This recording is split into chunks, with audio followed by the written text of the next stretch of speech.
Consequences, a word that has a very negative connotation to it.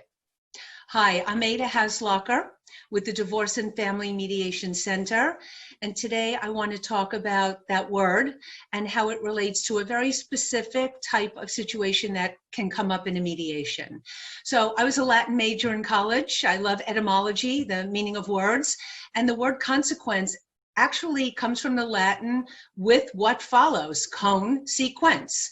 So every action and every word has a consequence. We eat something, we feel good or we don't feel good after we do that.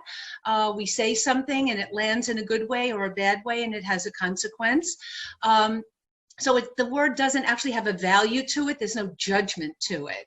So where this relates to my mediation, you're wondering, is a topic that comes up not that often, but often enough.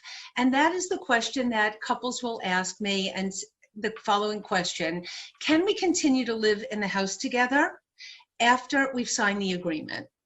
So there's no right or wrong answer here about it, but it's something that really needs to be explored. There's a legal aspect to it, and that is that you're signing and notarizing an agreement that says that you're living separately and apart and you're living your independent lives. So if you sign an agreement that says that and you're still living in the house together, that could be a problem. But the bigger question for me when I'm working with my couples is the following. You are agreeing to live your separate independent lives. So how are you actually going to do that when you continue to live in the house together? So even in a situation where you have that mother-daughter situation where there's an upstairs and a downstairs, separate entrances, kitchens, bathrooms, and things like that, that does make that a living arrangement more feasible.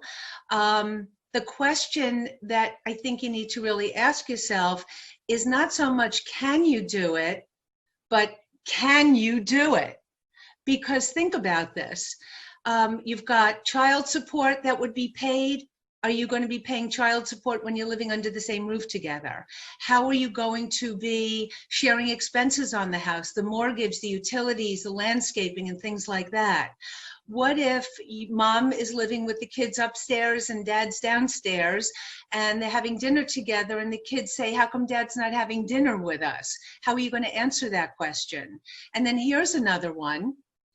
What if one of you starts to date somebody and you see a car in the driveway at 11 o'clock at night and that car is still in the driveway at 7 o'clock in the morning? How does that feel? How is that going to work?